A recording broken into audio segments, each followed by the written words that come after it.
আধুনিক প্রযুক্তির যুদ্ধে যেখানে আমেরিকা ও পশ্চিমারা সবসময় নিজেদের অপরাজেয় মনে করত, সেখানে আজ এক বড় ওলটপালট ঘটে গেছে। মধ্যপ্রাচ্যের আকাশে এখন আর কেবল মার্কিন ফাইটার জেটের গর্জন শোনা যাচ্ছে না, বরং যুদ্ধের ময়দানে এক নতুন ত্রাস হিসেবে আবির্ভূত হয়েছে ইরানের সুইসাইড ড্রোন।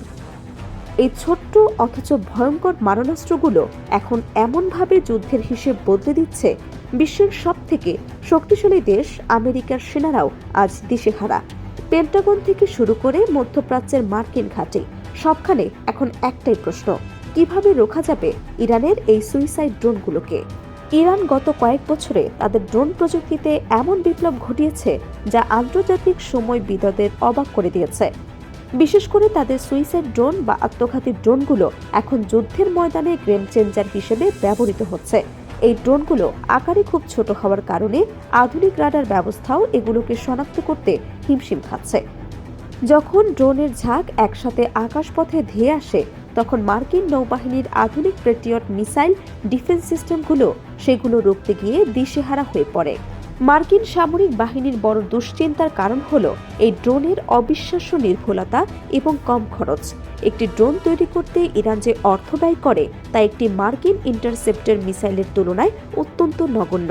ফলে ইরান যখন শত শত ড্রোন পাঠাচ্ছে, তখন আমেরিকা সেগুলোকে ধ্বংস করতে কোটি কোটি ডলারের মিসাইল খরচ করতে গিয়ে অর্থনৈতিক ও কৌশলগত চাপে পড়ছে।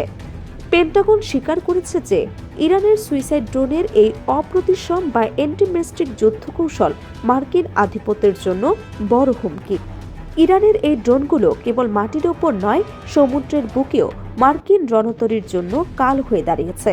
ড্রোনগুলো লক্ষ্যবস্তুতে সরাসরি আছড়ে পড়ে বিশাল বিস্ফোরণ ঘটাতে সক্ষম। এর ফলে মধ্যপ্রাচ্যে আমেরিকার যে সামরিক ঘাঁটিগুলো রয়েছে, সেখানে অবস্থানরত সেনারা এখন সারাক্ষণ এক অজানা আতঙ্কে দিন কাটাচ্ছে।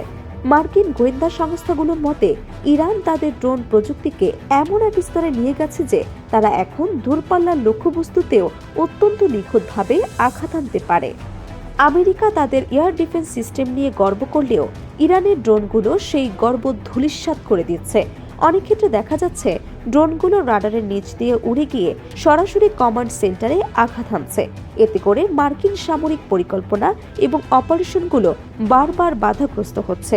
যুদ্ধের ময়দানে ড্রোনের এই সাফল্য ইরানকে কূটনৈতিক এবং সামরিক উভয় ক্ষেত্রেই এক শক্তিশালী অবস্থানে নিয়ে গেছে। ইরানের সুইসাইড ড্রোন কেবল একটি অস্ত্র নয়, বরং এটি মার্কিন শক্তির প্রতি এক বড় চ্যালেঞ্জ। যুদ্ধের চিরাচরিত নিয়ম বদলে গিয়ে ইরান আজ প্রমাণ করেছে যে কেবল বড় বড় যুদ্ধ বিমান নয়, ছোট্ট ড্রোন দিয়েও বড় বড় শক্তিকে দিশেহারা করা সম্ভব। মার্কিন বাহিনী কি পারবে ইরানের এই ড্রোন প্রযুক্তির কোনো কার্যকর সমাধান খুঁজে বের করতে, নাকি মধ্যপ্রাচ্যের যুদ্ধের হিসেব চিরতরে বদলে যাবে ইরানের এই আত্মঘাতী ড্রোনের মাধ্যমে?